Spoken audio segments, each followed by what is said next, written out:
Good afternoon, everybody. Good afternoon, sir. Good afternoon. चलिए आज का सेशन स्टार्ट करने से पहले मैं आपको एक बार प्रीवियस क्लास के टॉपिक्स क्विकली रिकॉल करवा रहा हूँ। हम लोगों ने एल्डिहाइड्स एंड कीटोन्स कंप्लीट करके we started with carboxylic acids और कार्बोक्सिलिक एसिड्स की हम प्रिपरेशंस और फिजिकल प्रॉपर्टीज दोनों डिस्कस कर चुके थे। आज हम केमिकल प्रॉपर्टीज 5 प्रिपरेशंस आपके सिलेबस में है। मैंने 5 प्रिपरेशंस करवाई होंगी आपको एसिड्स की। The very first preparation was by the complete hydrolysis of cyanides. Cyanides में सी और एन के बीच में ट्रिपल बॉन्ड होता है एंड आपको याद होगा मैंने आपको कंप्लीट हाइड्रोलिसिस और पार्शियल हाइड्रोलिसिस में डिफरेंस समझाया था। कोई भी ऐसा हाइड्रोलिसिस जिसमें आप सिर्फ पाई बॉन्ड्स पे क्लीवेज करते हैं वो पार्शियल हाइड्रोलिसिस होता है, और जहां पे पाई बॉन्ड्स के साथ सिग्मा बॉन्ड भी ब्रेक कर दिया जाता है उसे हम कंप्लीट हाइड्रोलिसिस कहते हैं। तो साइनाइड्स के कंप्लीट हाइड्रोलिसिस में जब दो वाटर मॉलिक्यूल से एसिडिक मीडियम में हाइड्रोलाइज करवाया जाएगा साइनाइड्स को, तो सी और एन के बीच का ट्रिपल बॉन्ड क्लीव हो जाता है। 2 पाई और 1 सिग्मा तीनों बॉन्ड टूट जाते हैं। नाइट्रोजन तो H लेके अमोनिया बना लेते हैं और वाटर का जो OOH होता है वो कार्बन पे आ जाता है। तो जितने भी कार्बन वाला आप साइनाइड लेकर चलेंगे आपको उतने ही कार्बन वाला carboxylic acid. Does anybody remember कि पार्शियल हाइड्रोलिसिस ऑफ साइनाइड्स पे क्या बनता था? पार्शियल हाइड्रोलिसिस ऑफ साइनाइड्स पे अमाइड्स बनते थे, क्योंकि पार्शियल हाइड्रोलिसिस में कार्बन नाइट्रोजन के बीच का डबल बॉन्ड टूटता था, सिग्मा नहीं टूटता था, सिर्फ पाई टूटता था। और आपको याद रखना है जब डबल बॉन्ड ब्रेक होता है ना हाइड्रोलिसिस पे, तो वाटर का O एक तरफ चला जाता है और दोनों H एक तरफ चले जाते हैं। तो कार्बन पे डबल बॉन्ड हुआ था और नाइट्रोजन पे दोनों H आ जाते थे, CONH2 बन जाता था। ऑल्दो अमाइड वाला जो पार्ट है वो इस चैप्टर का पार्ट नहीं है, लेकिन मैंने आपको जस्ट एक एडेड इंफॉर्मेशन बता दी। इसके अलावा मैंने आपको दूसरी प्रिपरेशन करवाई थी by carbonation of Grignard reagent followed by hydrolysis. Grignard reagent को जब आप CO2 से रिएक्ट करवाते हैं तो ग्रिग्नार्ड रिएजेंट का R कार्बन डाइऑक्साइड के C पे अटैक करता है और O पे MgX आ जाता है, तो RCOOMgX एक इंटरमीडिएट बनता है, जिसका जब आप हाइड्रोलिसिस करते हैं तो ऑक्सीजन मैग्नीशियम बॉन्ड क्लीव होता है, आपको एक फाइनल प्रोडक्ट एसिड मिलता है। इसके अलावा मैंने आपको करवाया होगा by oxidation of primary alcohols and aldehydes. Aldehydes as well as primary alcohol दोनों को ही अगर आप एल्कलाइन KMnO4 या potassium dichromate acidified potassium dichromate से रिएक्ट करवाएंगे तो देखो एल्डिहाइड में तो क्या होगा, RC double bond OH, H से पहले बस एक O लग जाएगा, एसिड बन जाएगा। लेकिन अगर आप प्राइमरी अल्कोहल्स को ऑक्सीडाइज करवाएंगे तो प्राइमरी अल्कोहल के अल्फा कार्बन पे से दोनों H हट जाते हैं, बदले में डबल बॉन्ड O लग जाता है, तो वो भी उसी एसिड में कन्वर्ट हो जाता है। तो प्राइमरी अल्कोहल के ऑक्सीडेशन से भी एसिड्स मिलते हैं और एल्डिहाइड्स के ऑक्सीडेशन से भी एसिड्स मिलते हैं। इसके अलावा मैंने आपको एक प्रिपरेशन करवाई होगी bye hydrolysis of acid derivatives. Acid derivatives की हाइड्रोलिसिस, पहले तो ये बताइए आप सब लोगों को ये क्लियर हो गया कि एसिड डेरिवेटिव्स क्या क्या होते हैं? बताइए, मालूम है ना acid what are acid derivatives? As the name suggests, acid derivatives are certain compounds which have been derived from acid and they have been named by some other functional groups. उन्हें कुछ और फंक्शन ग्रुप के नाम से जानते हो, लेकिन वो एसिड के ही डेरिवेटिव्स होते हैं। There are 4 important acid derivatives: acid chlorides, acid amides, esters and acid anhydrides.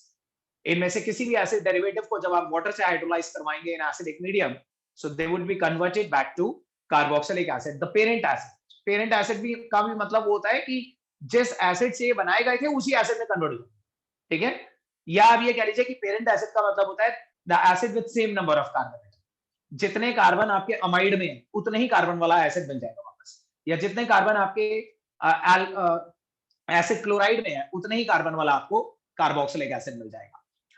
इसके अलावा एक प्रिपरेशन और करवाई होगी मैंने आपको, कौन सी करवाई थी?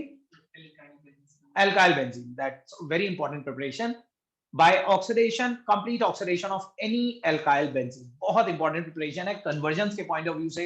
ये याद रखिएगा, बेंजीन रिंग के ऊपर कोई भी अल्काइल ग्रुप लगाओ irrespective of its chain length, methyl, ethyl, propyl, butyl, pentyl, hexyl, कुछ भी लगाओ, जब आप उसे अल्कलाइन KMnO4 से ऑक्सीडाइज करवाते हैं तो रिंग के ऊपर चेन का जो पहला कार्बन अटैच्ड होता है ना, वो तो ऑक्सीडाइज होकर COH बन जाता है।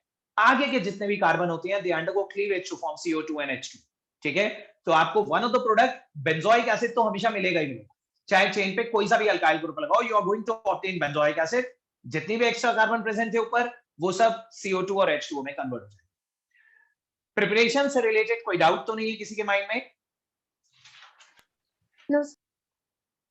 Okay, then physical properties. Physical properties भी सिंपल थी। फिजिकल प्रॉपर्टीज में सॉल्युबिलिटी एज यू नो कि कार्बोक्सिलिक एसिड में COOH होता है, ऑक्सीजन और हाइड्रोजन बॉन्डेड होते हैं।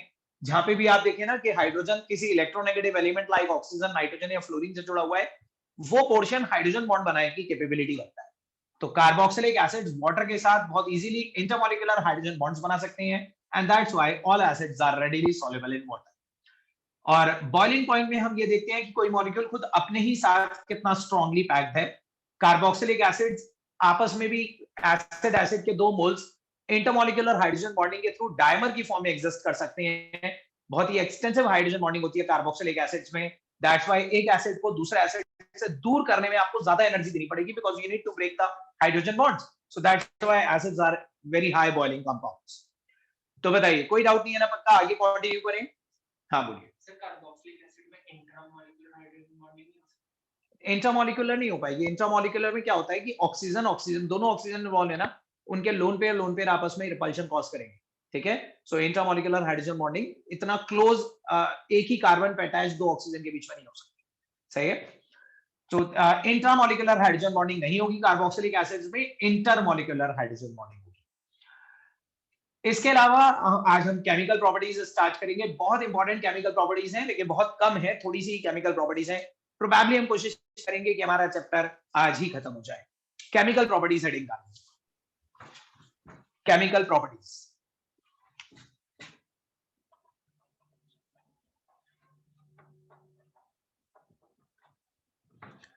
The very first chemical property जो हम एसिड्स की डिस्कस करेंगे इज एसिडिक नेचर।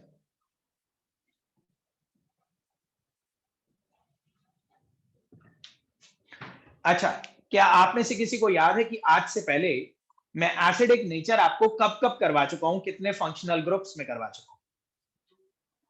याद है कुछ? एसिडिक नेचर हमने अल्कोहल में एक हेडिंग डाली थी, weakly acidic nature of alcohol, और उसके बाद फिनॉल में करी थी एसिडिक नेचर।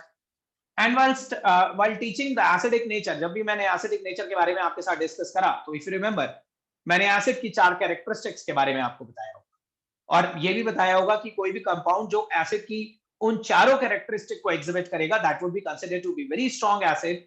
और कोई कंपाउंड अगर ऐसा है कि वो 4 में से 3 शो करेगा या 2 या 1 शो करेगा, तो वो उतना वीकर एसिड कंसीडर करा जाएगा। अल्कोहल ने कितनी प्रॉपर्टी शो करी थी याद है?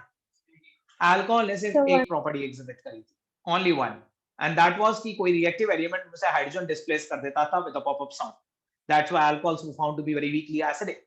हमने रीजन भी देखा था कि उसका कॉन्जुगेट बेस अनस्टेबल होता था। Phenol on the other hand acid की सारी कैरेक्टरिस्टिक एग्जिबिट करते थे, इसलिए फिनॉल बहुत ही स्ट्रांगली एसिडिक थे। वही चीज कार्बोक्सिलिक एसिड के साथ भी है। इसके तो नाम में ही एसिड है, carboxylic acid. Carboxylic acid acid की चारों कैरेक्टरिस्टिक्स को एग्जिबिट करते हैं, यानी कि ये ब्लू लिटमस को रेड भी कन्वर्ट करेंगे, they turn blue litmus red. दूसरा, they will react with bases to form salt and water. और बेसिस में भी अभी मैं आपको रिएक्शन बताऊंगा, ये स्ट्रॉन्ग बेसिस, वीक बेसिस, हर तरह के बेसिस के साथ रिएक्ट कर जाते हैं, क्योंकि they are very strongly acid. ठीक है, सो जो बहुत स्ट्रॉन्ग एसिड होती हैं वो स्ट्रॉन्ग बेसिस के साथ तो करेंगे ही करेंगे, वीक बेसिस के साथ भी करेंगे। फिनॉल के साथ ये प्रॉब्लम थी, फिनॉल भी एसिडिक था, फिनॉल भी एसिड की सारी कैरेक्टरिस्टिक एग्जिबिट करता था, लेकिन फिनॉल सिर्फ स्ट्रॉन्ग बेसिस के साथ ही रिएक्ट कर सकता था, वीक बेसिस के साथ फिनॉल रिएक्ट नहीं कर पाता था। ठीक है, वीक बेसिस का क्या एग्जांपल होता है, किस तरह से रिएक्शन होता है, सब मैं बताऊंगा। और इसके अलावा ये भी याद रखिएगा, carboxylic acids are even corrosive over the skin. Moreover they can even liberate hydrogen with a pop up sound. तो एसिड की हर कैरेक्टरिस्टिक एग्जिबिट करती हैं ये, that's why they are considered to be very strongly acidic. हम reason भी find out करेंगे कि ये इतना स्ट्रांगली एसिडिक क्यों है, क्या इनका कॉन्जुगेट बेस बहुत ज्यादा स्टेबल होता है, वो भी हम फाइंड आउट करेंगे। लिखिए इसके अंदर, carboxylic acids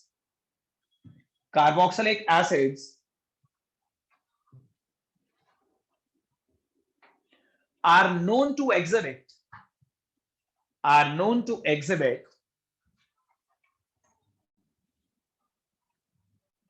all the characteristics of an acid. Carboxylic acids are known to exhibit all the characteristics of an acid.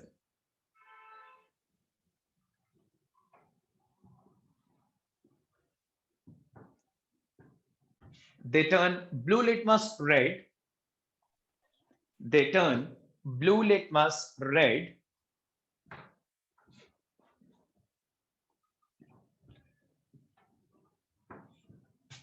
they react with bases to form salt and water.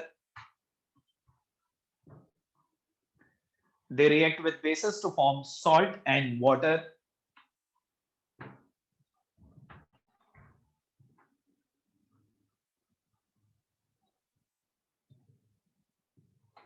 Any reactive element can displace. Any reactive element can displace. Any reactive element can displace hydrogen from them. Hydrogen from them with a pop-up sound. Hydrogen from them with a pop-up sound.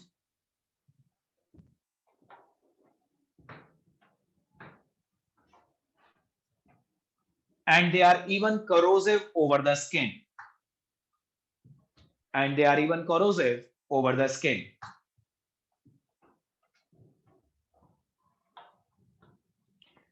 Even corrosive over the skin. देखिए पहले भी मैं आपको phenol के time पे बता चुका हूं कि इन 4 कैरेक्टरिस्टिक्स में से सिर्फ 2 ही कैरेक्टरिस्टिक ऐसी हैं जो आप रिएक्शन के थ्रू कन्वे कर सकते हैं। लिटमस एक्शन का कोई रिएक्शन नहीं होता, करोसिव नेचर का भी कोई रिएक्शन नहीं होता, लेकिन किसी रिएक्टिव एलिमेंट के साथ हाइड्रोजन लिबरेट करना विद अ पॉपअप साउंड और बेसिस के साथ रिएक्ट करना सॉल्ट वाटर बनाने के लिए, वो सब हम रिएक्शंस के फॉर्म में कन्वे कर सकते हैं। तो देखिए एसिडिक नेचर को जस्टिफाई करने के कुछ एग्जांपल्स, अगर आप किसी भी एसिड को RCOOH को सिर्फ Na सोडियम या पोटेशियम जैसे रिएक्टिव एलिमेंट के साथ रिएक्ट करवाते हैं तो सोडियम इसके हाइड्रोजन को डिस्प्लेस करेगा, this will become RCOONA, O negative Na positive, और वो जो H निकला है that would be released in the form of half H2 with a popup sound, ये हाइड्रोजन लिबरेट हो। इसके अलावा अगर आप एसिड्स को किसी स्ट्रॉन्ग बेस के साथ रिएक्ट करवाएंगे, for example NaOH is a strong base, again the same reaction, ये Na इस H को डिस्प्लेस करेगा, ये बन जाएगा RCOONA plus water, salt and water. इस केस में ये भी एसिड की एक कैरेक्टरिस्टिक होती है, मैं यहां लिख देता हूं दिस इज स्ट्रॉन्ग बेस। अब एक रिएक्शन देखिए वीक बेस के साथ, RCOOH को अगर आप NaHCO3 से रिएक्ट करवाते हैं, sodium bicarbonate is a weak base. देखिए ये रिएक्शन बहुत ही इंपॉर्टेंट है, मैं इसकी इंपॉर्टेंस बताऊंगा आपको। यहां पे भी सेम वही होगा, ये सोडियम इस H को डिस्प्लेस करेगा, ये बन जाएगा RCOONA, साइड प्रोडक्ट में यहां पे H2O plus CO2 gas, and this CO2 would be released along with brisk effervescences. Brisk effervescences के साथ ये CO2 रिलीज होगी, एंड क्योंकि कार्बोक्सिलिक एसिड NaHCO3 के साथ effervescence प्रोड्यूस करती हैं, therefore this reaction is used as an identification test for carboxylic acid. This is called sodium bicarbonate test. Sodium bicarbonate test बोलते हैं। जैसे अल्कोहल्स के लिए ल्यूकास टेस्ट होता है, एल्डिहाइड्स के लिए टॉलेंटोफेलिंग्स होता है, मिथाइल कीटोन्स के लिए हेलोफॉर्म होता है, वैसे ही एसिड्स को आइडेंटिफाई करने के लिए सोडियम बाइकार्बोनेट टेस्ट होता है।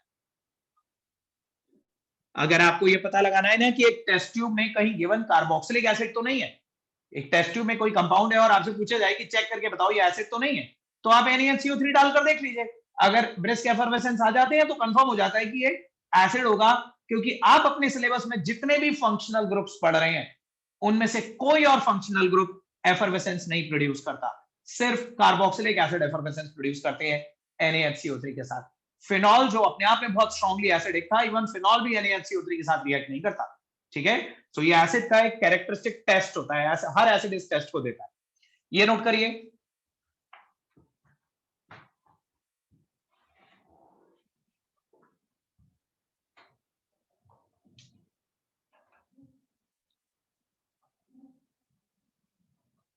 सोडियम बाइकार्बोनेट टेस्ट,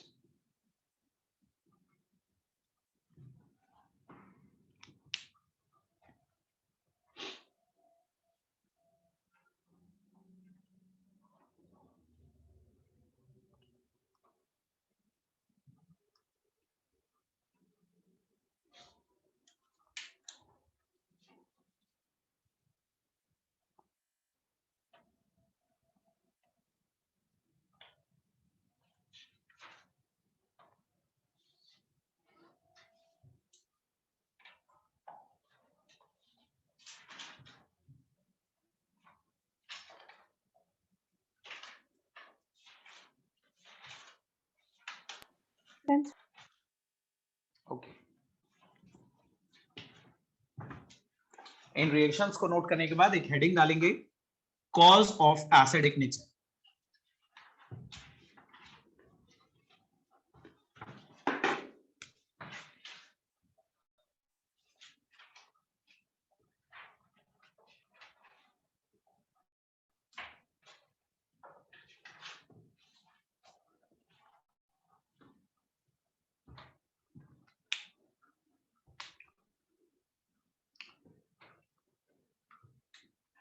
देखिए एक चीज मैंने आपको पहले भी बताई थी फिनॉल पढ़ाते वक्त, एक बार फिर आपको बताता हूँ, शायद देखते हैं आप में से किसको याद है कि नहीं।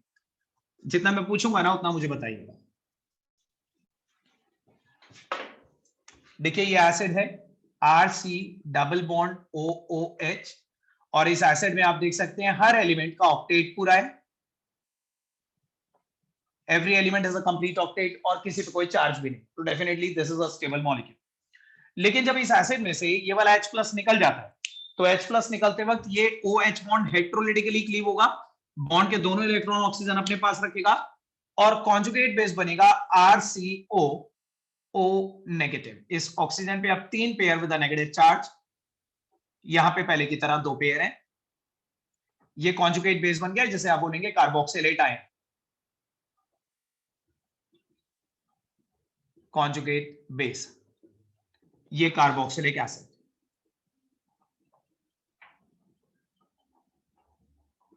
देखो अगर आप इस मॉलिक्यूल को देखो, जितना आपको दिख रहा है, इसमें हर element has a complete octet, there is no charge over any element. यहां पे आप देखिए इस एलिमेंट की वैलेंसी इनकम्प्लीट हो गई, ऊपर से इस पे चार्ज भी आ गया। अगर सिर्फ इतना ही स्ट्रक्चर देखें जितने आपको दिख रहे हैं, तो आपको देखने में कौन ज्यादा स्टेबल लग रहा है, कॉन्जुगेट बेस या एसिड खुद? सब लोग बताइए, which seems to be more stable, acid ज्यादा स्टेबल है या कॉन्जुगेट बेस ज्यादा स्टेबल है? देखने में एटलीस्ट क्या लग रहा है, सब लोग बताओ।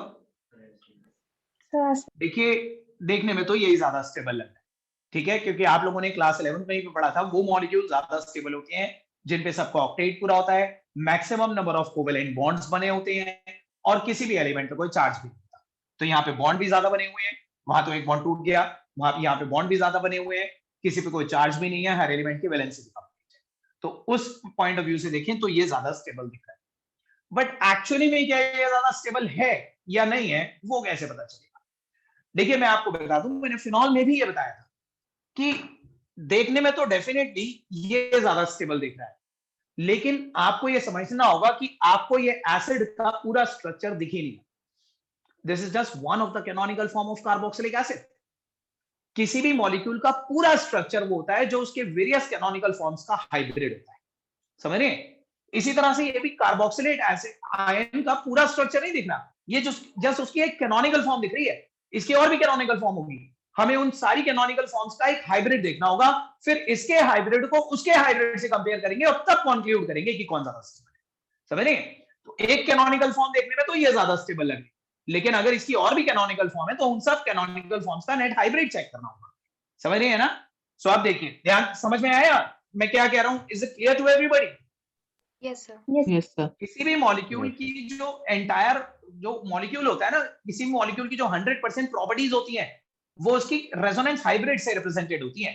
तो हमें हाइब्रिड बनाना होगा, इसकी भी कैनोनिकल फॉर्म्स का एक नेट हाइब्रिड बनाएंगे, इसकी भी कैनोनिकल फॉर्म्स का एक नेट हाइब्रिड बनाएंगे, और फिर इसके हाइब्रिड को उसके हाइब्रिड से कंपेयर करके फिर कंक्लूड करेंगे कि कौन ज्यादा स्टेबल है। तो आप देखिए, सबसे पहले मैं रेजोनेंस इन कार्बोक्सिलिक एसिड, पहले एसिड का रेजोनेंस देखिए। ये देखिए पहला स्ट्रक्चर तो यही बना रहा हूं मैं, RCOOH, ऑक्सीजन पे दोनों ऑक्सीजन पे 2-2 लोन पेयर हैं।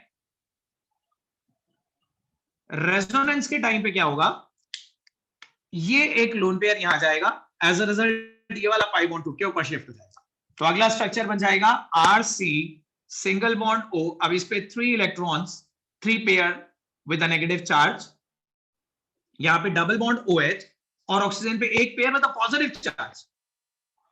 आया समझ में ये स्ट्रक्चर? सब लोगों को ये स्ट्रक्चर समझ में आ गया? इससे वो कैसे बन गया? Yes, sir. ठीक है, अब बस 2 ही कैनोनिकल फॉर्म बनेगी, ये वापस इसमें शिफ्ट हो जाएगा, ये मॉलिक्यूल अगर वापस इधर जाएगा, ये इलेक्ट्रॉन पेयर वापस इधर जाएगा, तो ये वापस इधर चला जाएगा, तो ये टू एंड फ्रो एक दूसरे में शिफ्ट होते रहेंगे। अब देखते हैं रेजोनेंस इन कार्बोक्सिलेट आयन।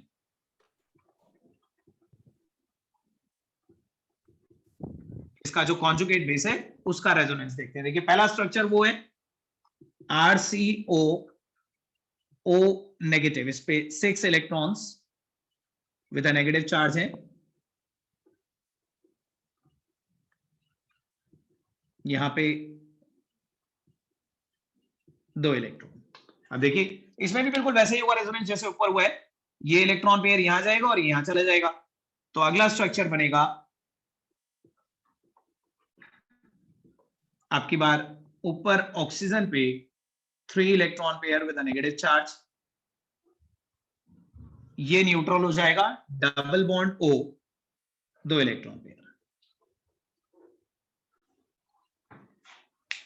अब आप बताइए, देखिए इन दोनों का एक हाइब्रिड बना के इमेजिन करो, इन दोनों का भी एक हाइब्रिड इमेजिन करो और फिर डिसाइड करो कि किसका हाइब्रिड ज्यादा स्टेबल है। मुझे रीजन भी बताओ, हैंड रेज करो, कौन रीजन बताए। यस ऋषभ बताइए कौन ज्यादा स्टेबल है, पहले तो ये बताओ। Sir carboxylate ion. उनका ऊपर वाले का जो हाइब्रिड है वो अनस्टेबल क्यों है? सर को पे पॉजिटिव चार्ज बहुत ज्यादा अनस्टेबल हो जाएगा, लेकिन नीचे वाले में वो ध्यान नेगेटिव से चार्ज में डिवाइड हो जाता है। सिर्फ सब्जी लेनी है।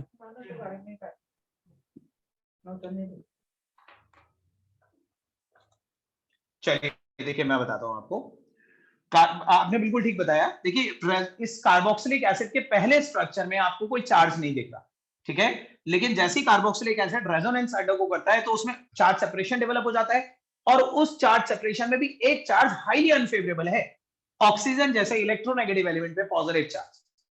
यानी कि आपको अगर इन दोनों का हाइब्रिड भी इमेजिन करोगे ना, तो उस हाइब्रिड में भी ऑक्सीजन पे एक पार्शियल पॉजिटिव कैरेक्टर होगा, ठीक है। तो आप कह सकते हो कार्बोक्सिलिक एसिड का जो रेजोनेंस है ना, वो उसके ऊपर चार्ज सेपरेशन डेवलप करने की तरफ ले जा रहा है।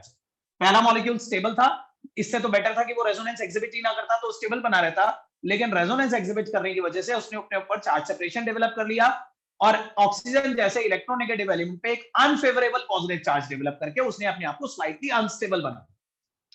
लेकिन इसमें देखिए तो पहला स्ट्रक्चर डेफिनेटली अनस्टेबल दिख रहा है, लेकिन आगे के स्ट्रक्चर में ये अपने आप को स्टेबलाइज करने की कोशिश कर रहा है by delocalization of its negative charge.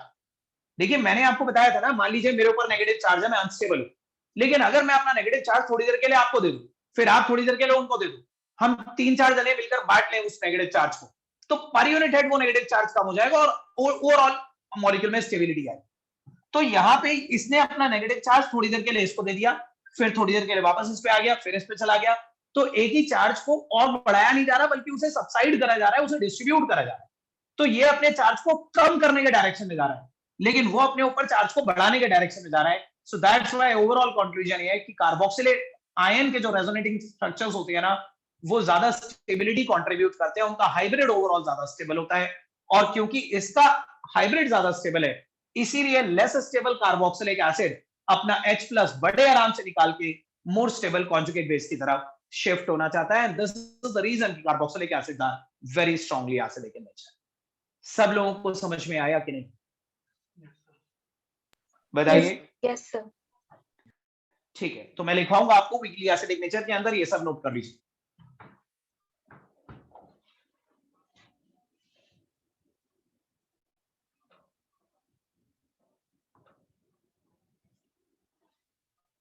Still किसी को कोई डाउट है, थोड़ी सी भी चीज नहीं समझ में आई तो मुझे बता दिया करिए।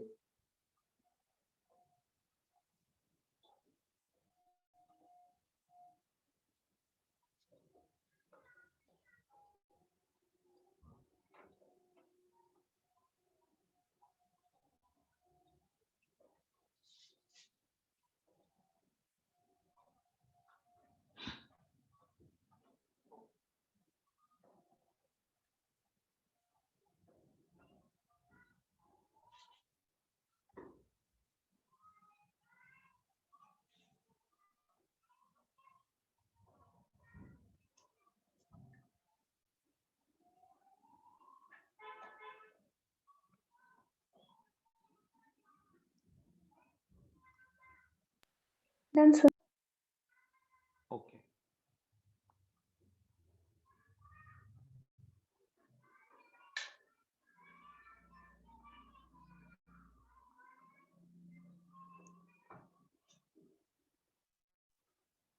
Done, sir.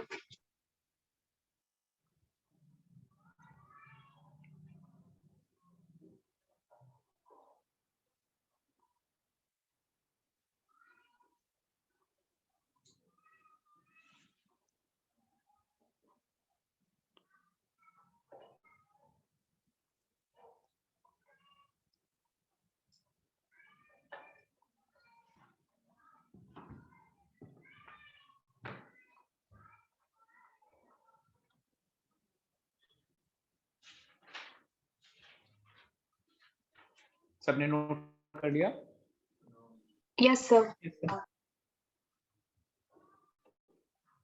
कर लीजिए।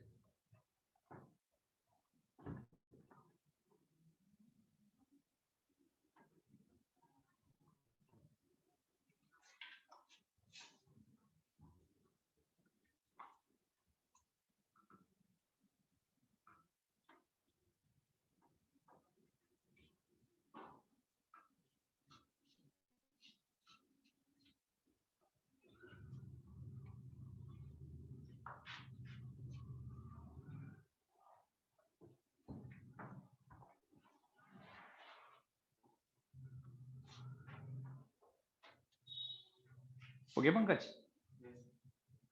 चलिए इसके बारे में लिख लीजिए।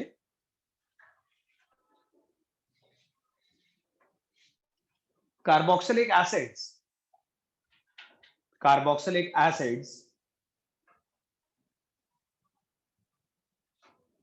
are less resonance stabilized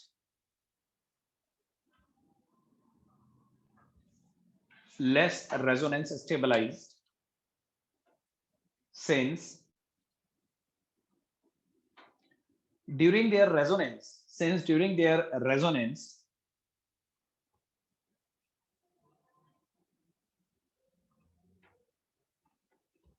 a partial positive charge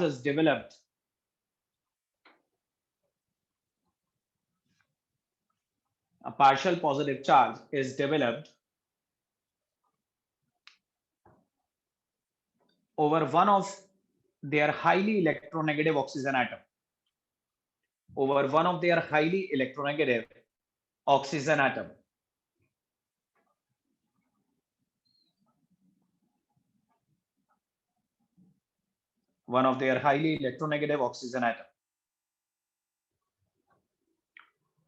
However,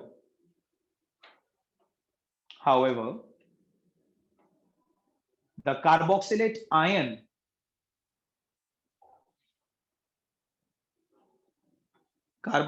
ion is relatively more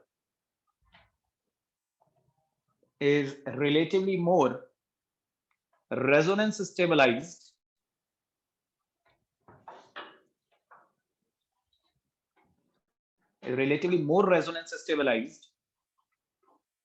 due to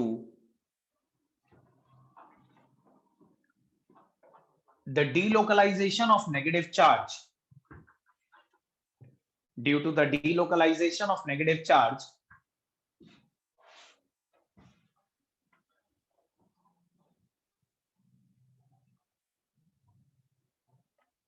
between two electronegative oxygen atoms.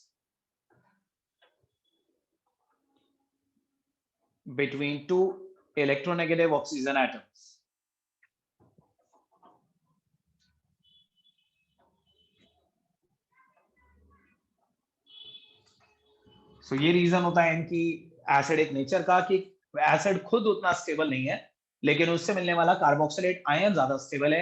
And we know everything in this universe tends to shift towards stability. तो acid भी अपना H+ निकाल के बड़े आराम से ion की तरफ चला जाता है, and that's why carboxylic acids are strongly acidic in nature. So बताइए, एक बार मैं फिर पूछ रहा हूं, is it clear to everybody? सब लोगों को क्लियर है? Yes, sir. Yes, sir. एक और चीज देखिए, वो भी बड़ा इंपॉर्टेंट क्वेश्चन पूछा जाता है और शायद मैंने आपके साथ पहले डिस्कस भी कर रखा होगा, आप बताइएगा करा था कि नहीं। देखिए ये फिनॉल है, फिनॉल का भी पहला स्ट्रक्चर देखने में स्टेबल था, और फिनॉल ने जब अपना H+ दिया तो इसका कॉन्जुगेट बेस फिनॉक्साइड आयन,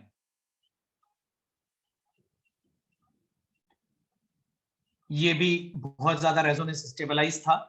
इसमें भी ऑक्सीजन का नेगेटिव चार्ज, सिर्फ ऑक्सीजन भी नहीं रहता, वो ortho para ortho position of the ring पे सब्स्टिट्यूट हो डिस्ट्रीब्यूट हो जाता है और 5 कैनोनिकल फॉर्म्स इसकी बनती। ठीक है, आपको ये भी याद होगा कि जो 4 कैरेक्टरिस्टिक एसिड की कार्बोक्सिलिक एसिड ने शो करी, वो चारों कैरेक्टरिस्टिक फिनॉल भी शो करता था। तो एक क्वेश्चन कई बार एग्जाम में ये पूछा जाता है कि how will you compare there acidic strength. Acid भी सारी प्रॉपर्टी शो कर रहा है, फिनॉल भी सारी प्रॉपर्टी शो कर रहा है, दोनों का कॉन्जुगेट बेस भी ज्यादा स्टेबल है, तो फिर ये कैसे पता चलेगा कि दोनों में से ज्यादा एसिडिक कौन है? फिनॉल ज्यादा एसिडिक है या कार्बोक्सिलिक एसिड? विद रीजन, कौन बताएगा? बताइए। और ये बताइए, कभी डिस्कस करा था पहले इन दोनों का कंपैरिजन करा था कभी? नहीं?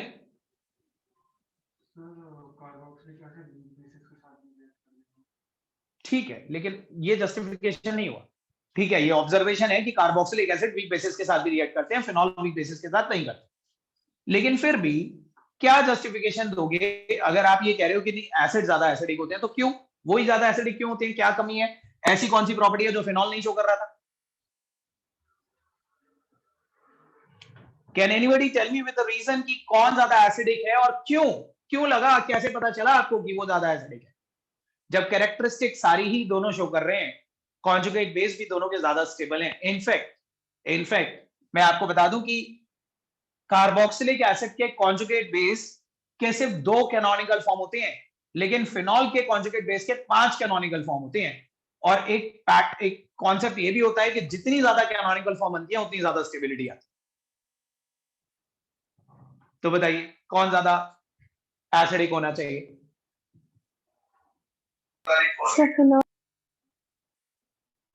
हम भी यही एक्सपेक्ट कर रहे थे कि शायद फिनॉल ज्यादा एसिडिक होना चाहिए, क्योंकि फिनॉल की मोर नंबर ऑफ कैनोनिकल फॉर्म्स है, लेकिन एक्चुअली में तो एसिड ही ज्यादा एसिडिक है। ऑल्दो फिनॉल के कॉन्जुगेट बेस की 5 कैनोनिकल फॉर्म है, greater delocalization of negative charge. ये नेगेटिव चार्ज देखो कितनी जगह पे रुका, एक बार तो ऑक्सीजन पे खुद पे है, फिर एक बार इधर आएगा, फिर एक बार इधर आएगा, फिर एक बार इधर आएगा, फिर ऊपर चला जाएगा। एक ही नेगेटिव चार्ज 4 साइड्स पे डिस्ट्रीब्यूट हो रहा है, 4 एटम्स पे डिस्ट्रीब्यूट हो रहा है। यहाँ पे वही नेगेटिव चार्ज से 2 एटम पे डिस्ट्रीब्यूट हो रहा है, कभी यहाँ कभी यहाँ कभी यहाँ कभी यहाँ। तो हमें लगता है कि वो ज्यादा स्टेबल होना चाहिए, वो ज्यादा एसिडिक होना चाहिए, लेकिन नहीं। ये याद रखिएगा, although phenoxide has more number of canonical form, greater delocalization of negative charge, लेकिन फिर भी कार्बोक्सिलिक एसिड का जो कॉन्जुगेट बेस है ना, वो ज्यादा रेजोनेंस स्टेबलाइज्ड होता है, क्योंकि ये भी मैटर कर रहा है कि जो चार्ज नेगेटिव चार्ज आप डीलोकलाइज कर रहे हो वो किस एटम के ऊपर डीलोकलाइज कर रहे हो। याद रखिएगा, जिस तरह से इलेक्ट्रोनेगेटिव एलिमेंट पे पॉजिटिव चार्ज स्टेबल नहीं होता, उसी तरह से इलेक्ट्रो पॉजिटिव एलिमेंट पे नेगेटिव चार्ज भी बहुत ज्यादा स्टेबल नहीं होता। यहां पे ऑक्सीजन से नेगेटिव चार्ज उतरकर कार्बन पे आएगा। Carbon is an electro positive element, ठीक है। बेशक यहाँ पे 3 जगह डिस्ट्रीब्यूट हो गया, लेकिन एक फेवरेबल एटम पे डिस्ट्रीब्यूट नहीं हुआ, ठीक है। Carbon is not a suitable atom to handle the negative charge. Carbon positive को ज्यादा सुटेबली हैंडल कर सकता है, क्योंकि वो इलेक्ट्रो पॉजिटिव है। इलेक्ट्रोनेगेटिव एलिमेंट नेगेटिव को हैंडल कर पाएंगे इजीली, और इलेक्ट्रो पॉजिटिव एलिमेंट पॉजिटिव को। जैसे मेटल पे पॉजिटिव तो चल जाएगा, लेकिन मेटल पे नेगेटिव आ जाए तो हाईली अनस्टेबल हो जाता है कि। तो वैसे ही याद रखिएगा, कार्बन एक इलेक्ट्रो पॉजिटिव एलिमेंट है, और इलेक्ट्रो पॉजिटिव एलिमेंट पे नेगेटिव चार्ज उतनी ज्यादा स्टेबिलिटी में कंट्रीब्यूट नहीं करता जितना इलेक्ट्रोनेगेटिव एलिमेंट पे नेगेटिव चार्ज कंट्रीब्यूट करता है। बेशक यहाँ पे 2 ही ऑक्सीजन एटम्स पे चार्ज डिस्ट्रीब्यूट हो रहा है, लेकिन these oxygen atoms are capable of handling this negative charge because they are highly electronegative. समझ रहे हैं आप? तो irrespective, in spite of the lesser number of canonical forms, carboxylate ion ज्यादा रेजोनेंस स्टेबलाइज्ड है फिनॉक्साइड आयन से, और यही रीजन होता है कि फिनॉल थोड़ा कम एसिडिक होता है, कार्बोक्सिलिक एसिड ज्यादा एसिडिक होते हैं, और यही रीजन होता है कि कार्बोक्सिलिक एसिड वीक बेसिस के साथ भी रिएक्ट करता है। बताइए आप सब लोगों को मेरी बात समझ में आई? Yes sir. बाकी सब लोगों को भी समझ में आ गई? हार्दिक, जिया, कार्तिक, करुणा, सबको समझ में आ गई? Yes yes sir. Yes sir. Shreya, आप तो थे नहीं थोड़ी देर पहले। सर मेरा लैपटॉप भी हैंग कर रहा था, नेटवर्क इशू भी प्रॉब्लम क्रिएट कर रहा था। आपने अभी ज्वाइन करा थोड़ी देर पहले, चलिए ठीक है। लेकिन एनीवेज सुन लिया ना सब लोगों ने? तो आशी क्लियर है आपको? आयुषी ठीक है, चलिए मैं लिखवाता हूँ। लिखिए नेक्स्ट पैराग्राफ में लिखिए, although the phenoxide ion has more number of canonical forms,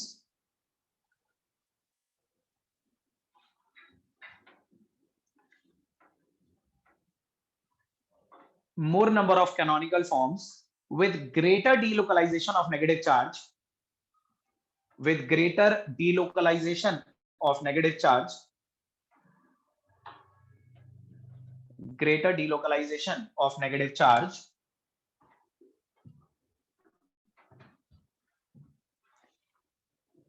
yet phenols are less acidic than carboxylic acids,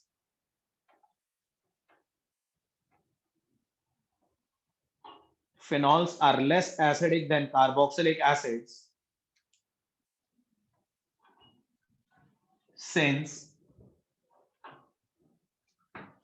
in phenoxide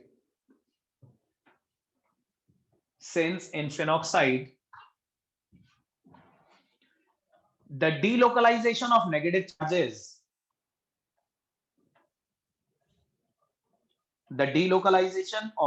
charge is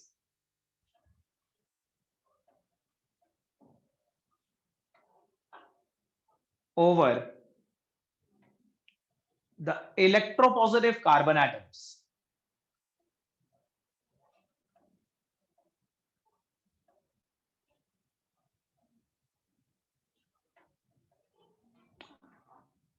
However,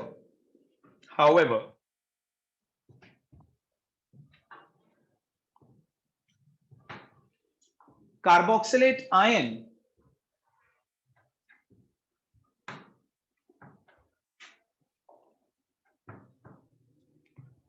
contribute more towards stability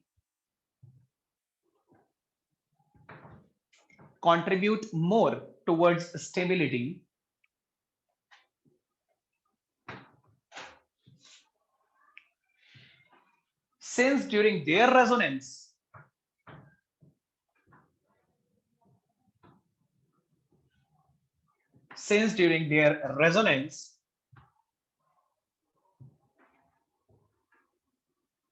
the negative charge is delocalized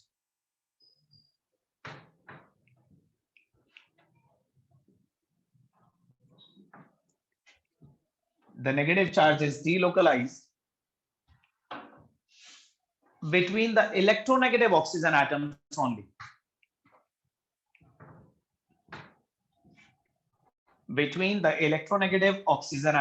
only.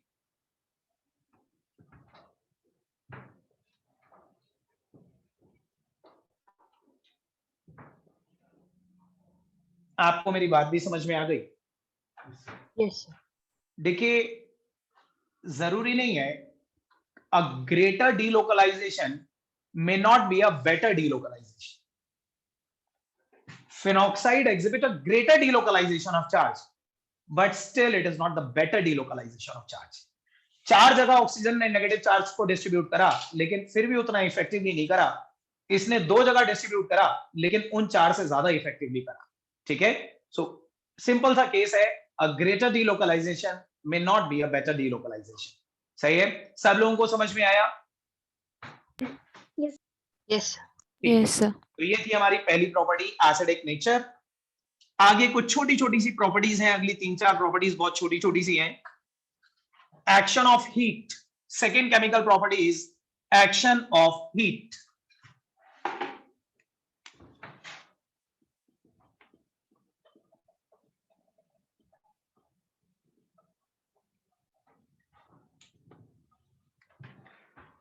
When 2 moles of acids are heated,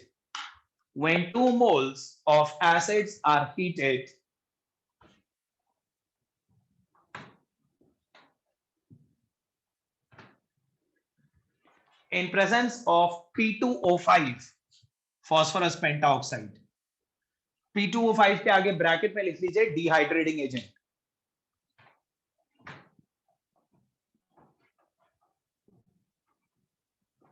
in presence of P2O5 bracket में dehydrogenating agent, then acid anhydrides are obtained. Acid anhydrides are obtained.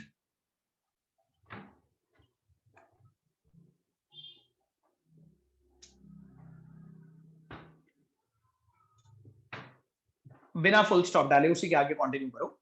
Acid anhydrides are obtained through intermolecular dehydration. Intermolecular dehydration. जैसे alcohol में होता था ना, देखो आपको याद आ जाएगा देख के. मान लीजिए CH3COOH, इसके हम 2 मोल्स ले लेते हैं और वो 2 मोल में आपको समझाने के लिए ना फेस टू फेस ऐसे लिख रहा हूं. मतलब यहां पे मैं 2 लगा के नहीं लिख रहा, मैंने 1 मोल यहां लिखा, एक यहां लिखा, दोनों आमने सामने लिखे. P2O5 के प्रेजेंस में जब आप इसे हीट करोगे तो P2O5 एक का H और दूसरे का OH निकालेगा. This is called intermolecular dehydration, जब 2 मॉलिक्यूल मिलके वाटर निकालते. याद है अल्कोहल में भी 443 केल्विन पे और 413 केल्विन पे हमने पढ़ा था डिहाइड्रेशन, तो 413 पे ऐसे ही होता था, ईथर बनते थे. यहां क्या बनेगा, CH3COO के आगे ये वाला पोर्शन, तो CH3COO COCH3. कोई मुझे इस कंपाउंड का IUPAC या कॉमन नेम कुछ भी बता सकता है? क्योंकि ये कंपाउंड एसिड में से वाटर के निकलने पर बनते हैं, so that's why these are called acid anhydrides. लेकिन इन एसिड एनहाइड्राइड, इसका नाम क्या है इस एसिड एनहाइड्राइड का? जिस एसिड से ये बनी है ना, बस उस एसिड के नाम के आगे एनहाइड्राइड लगा दो. बोलो, इसका नाम तो मालूम है? Ethanoic anhydride. इथेनॉइक एनहाइड्राइड या एसिटिक एनहाइड्राइड, क्योंकि ये एसिटिक एसिड है. एसिटिक एसिड से मिलेगा एसिटिक एनहाइड्राइड. IUPAC में ये इथेनॉइक एसिड है, तो इथेनॉइक एसिड से मिलेगा ethanoic anhydride. So this is acetic anhydride.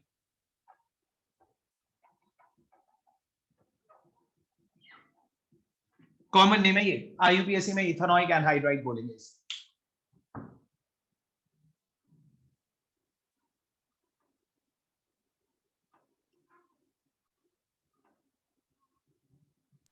Done. Okay.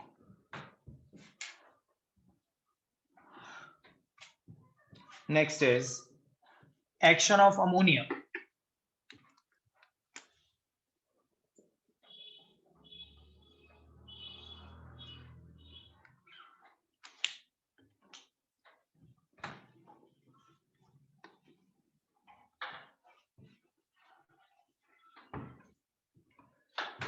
When carboxylic acids are treated with ammonia,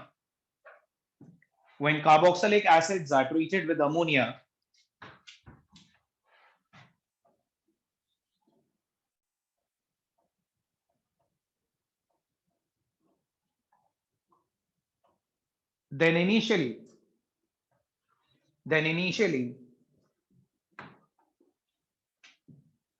ammonium carboxylate is obtained.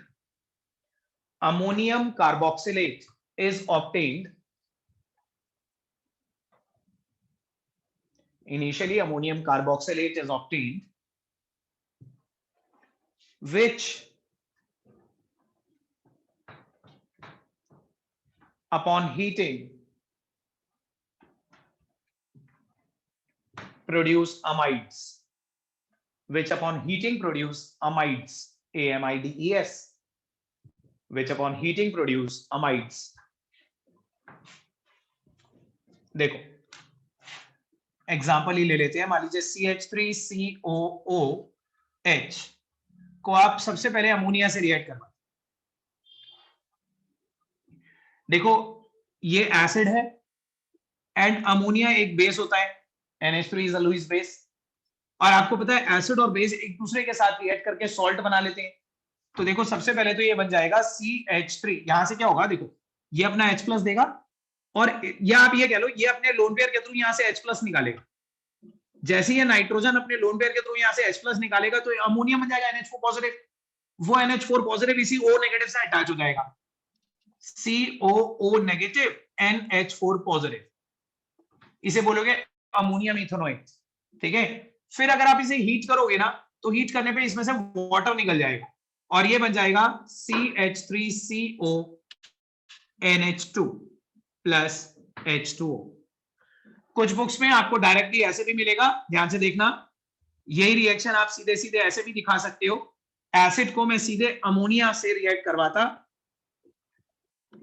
Heat करके, तो आप सीधे एक ही स्टेप में वाटर निकाल देते और NH2 यहां लगा देते, लेकिन एक्चुअली बीच में वो एसिड बनता है, सॉल्ट बनता है, उसके बाद वो हीट करने पे वाटर निकलता है। तो आप यही वाला याद रखो।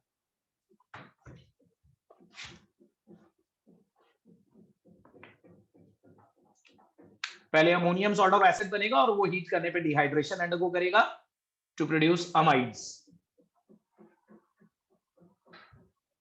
Done. Okay,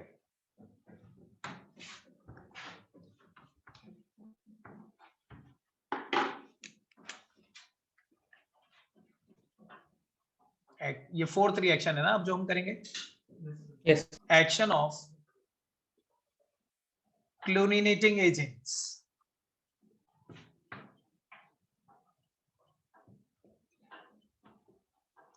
action of chlorinating agents.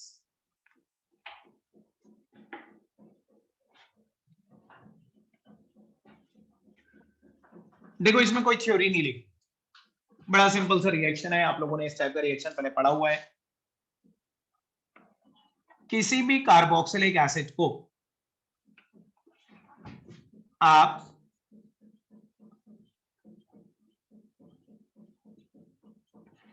या तो PCl3 के साथ या PCl5 के साथ या SOCl2 के साथ रिएक्ट करवा दो। आपको याद होगा ये क्लोरीनेटिंग एजेंट, ठीक है। और ये हर क्लोरीनेटिंग एजेंट चाहे वो अल्कोहल हो या वो एसिड हो, OH के बदले Cl लगा दे, OH हटा के Cl लगा दे। तो देखिए यहां से OH हटेगा, Cl लग जाएगा, तीनों में सेम ही चीज बनेगी, CH3COCl, यहां पे भी CH3COCl, यहां पे भी CH3COCl। साइड प्रोडक्ट्स अलग अलग होंगे, जैसे इस केस में SO2 gas plus HCl gas. इस केस में आपको याद होगा 1:1 के रेशियो में रिएक्शन होगा जैसे अल्कोहल के साथ होता था, और बन जाएगा POCl3 प्लस HCl। इस केस में 3 मॉलिक्यूल्स लेंगे इसके, ठीक है, और साइड प्रोडक्ट में मिलेगा H3PO3, but the main product will be same.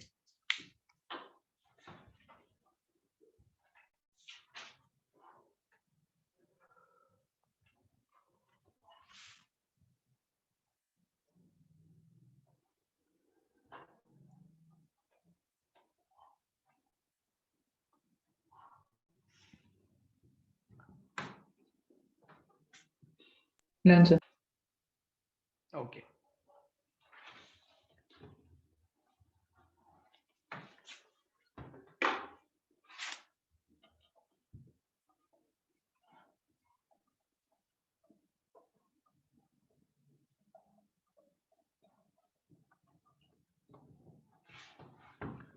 The fifth chemical property is decarboxylation. Decarboxylation.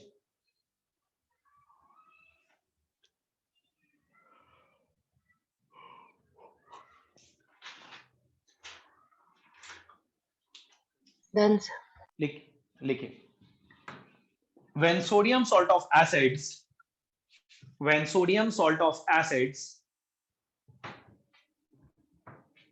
are treated with soda lime,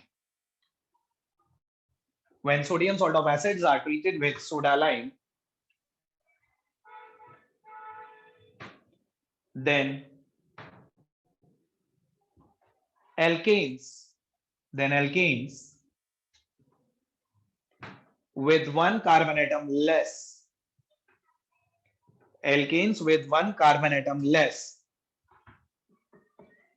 are obtained. Alkanes with one carbon atom less are obtained.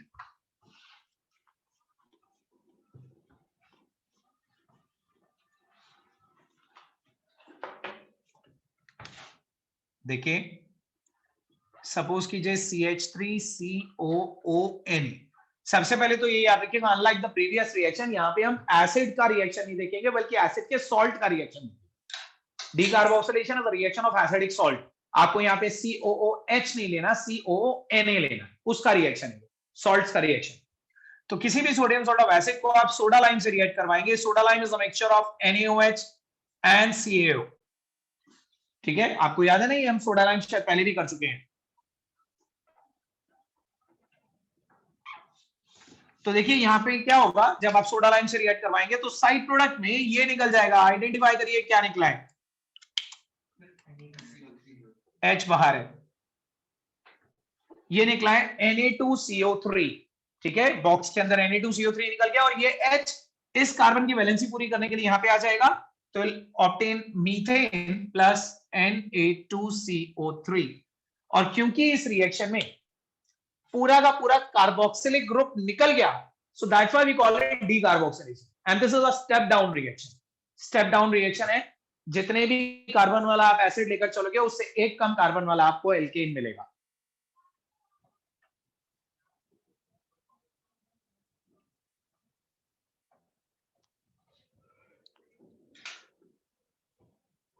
Done.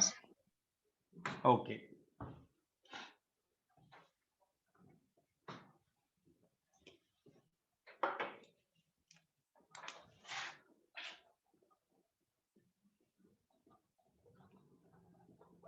Distillation बहुत important reaction है, exam में बहुत पूछा जाता है ये distillation.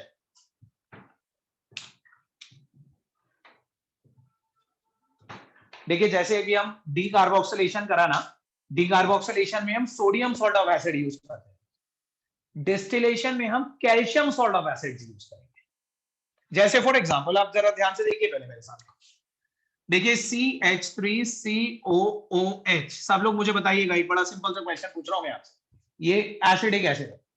अगर मुझे sodium salt of acidic acid बनाना है तो मैं Na से रिएक्ट करवा देता हूं। Na is more reactive element, वो हाइड्रोजन को डिस्प्लेस करके यहाँ पे Na लग जाता है, तो ये सोडियम सॉल्ट ऑफ एसिड बन जाता है। ऐसे ही मुझे बताओ कि अगर मुझे कैल्शियम सॉल्ट ऑफ एसिड बनाना है तो उसका फॉर्मूला क्या होगा।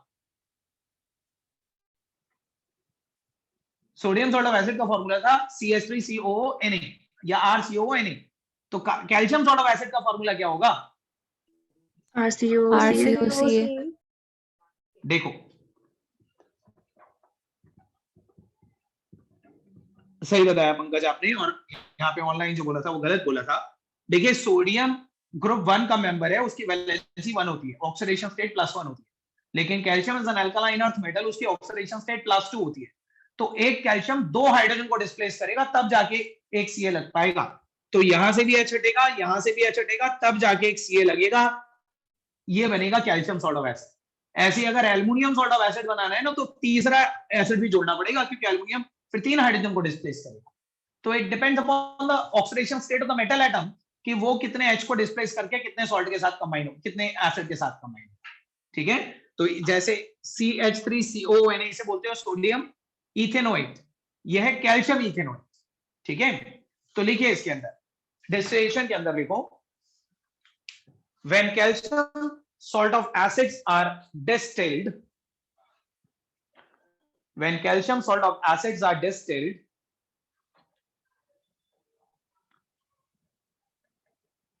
then depending upon the nature of acid,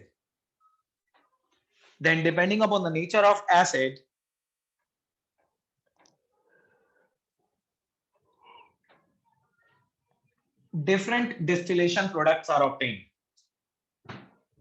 Different distillation products are obtained.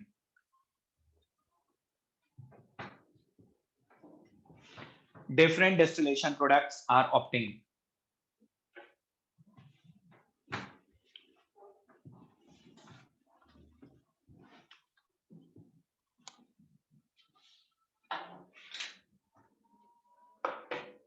Books में ये रिएक्शन आपको ऐसा लिखा हुआ मिलेगा, आप नोट मत करना। CH3COO होल ट्वाइस Ca, ये यही चीज है। और इसे जब हमने डिस्टिल, एरो पे लिखा होगा डिस्टिल, और आपके सामने प्रोडक्ट बना होगा CH3COCH3 प्लस CaCO3। मैं आपको समझा दूं पहले। देखो, डिस्टिल से हमारा मतलब है कि आपको मालूम है ना कि जब जैसे हम किसी सॉल्ट सॉल्यूशन को डिस्टिल करते हैं, डिस्टिल करना मतलब सिंपली बॉईल करना, तो उसके अंदर जो वोलेटाइल कंपोनेंट होता है वो उड़ जाता है और जो नॉन वोलेटाइल सॉल्ट होता है वो नीचे रह जाता है।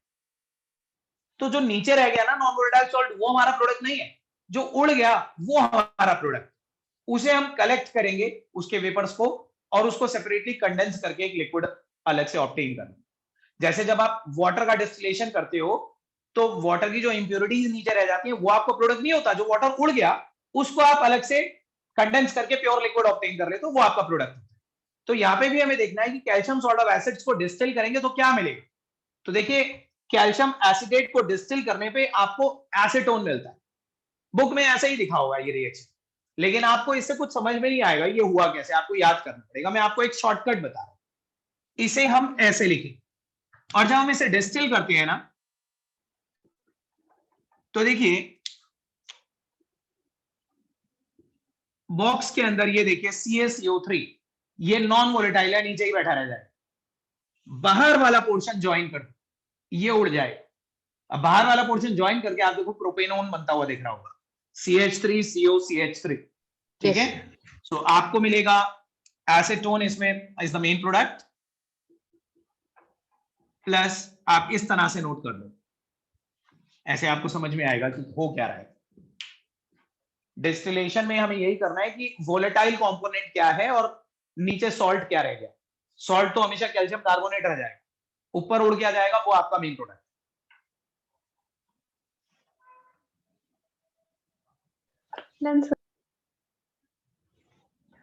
अच्छा, जिन्होंने कर लिया एक बार अपने आप करिए, डिस्टिलेशन ऑफ कैल्शियम बेंजोएट। इसी का मतलब ये कैल्शियम इथेनोएट था ना, कैल्शियम बेंजोएट के साथ यही एग्जांपल करो, कैल्शियम बेंजोएट। ये तो कैल्शियम एसिटेट है, कैल्शियम एसिटेट के डिस्टिलेशन पे एसीटोन मिलता है, कैल्शियम बेंजोएट के डिस्टिलेशन पे क्या मिलेगा, सब लोग मुझे बताओ।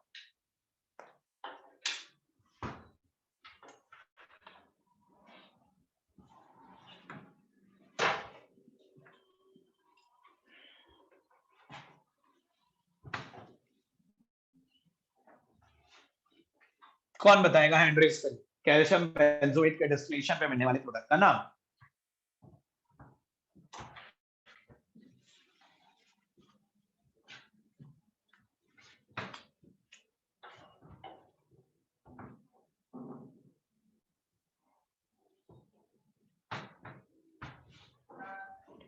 अच्छा बताओ, tell me very frankly, calcium benzoate किस किस से बनी नहीं पा रहा, कैल्शियम बेंजोएट प्रोडक्ट बन गया, नाम आता है, बोलो। बिल्कुल ठीक है, देखो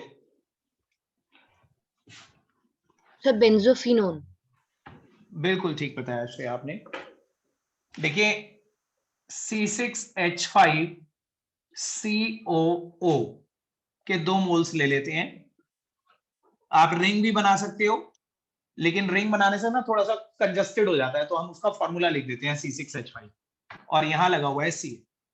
इसे हमने हीट करा, डिस्टिल करा, तो जैसा मैंने शॉर्टकट में बताया, आप CaCO3 ऐसे बॉक्स में दिखा दोगे निकलता हुआ, और C6H5CO C6H5। अब आप चाहो तो यहां रिंग बना लो, C6H5CO C6H5, this is called benzophenone. तो मतलब अलग अलग एग्जाम्पल, अलग अलग जो रिएक्टेंट होंगे ना, उनसे प्रोडक्ट भी अलग अलग मिलेंगे, ठीक है। Different calcium salt of acids will produce different products.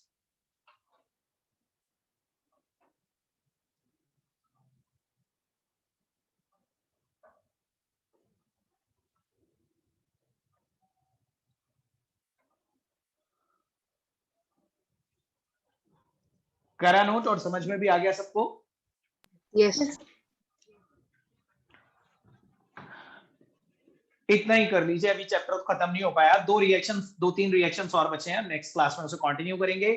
Next class में पॉजिटिवली सबके पास एनसीईआरटी होनी चाहिए। और एक चीज और मैं आपको बता दूं, एनसीईआरटी, इस चैप्टर की जो एनसीईआरटी ना बहुत इंपॉर्टेंट है। अगर मैं पूरी एनसीईआरटी बैक एक्सरसाइज सॉल्व करवाऊं ना आपको, तो जितना टाइम, जितनी क्लासेस हमें चैप्टर पढ़ने में लगी है, उतनी ही क्लासेस हमें उसकी एक्सरसाइज करने में भी लग जाएगी। इतने important conversions, word problems, distinguishing test दे रखे हैं पीछे की एक्सरसाइज में, वो तो आपको करनी ही करनी है। तो बुक जरूर रखिएगा अपने साथ। नेक्स्ट क्लास में हम चैप्टर खत्म करके एक्सरसाइज करेंगे discuss. Okay good sir. Evening everybody, आज आप लोग इतना ही करो। Thank you, sir. Okay. Good day sir.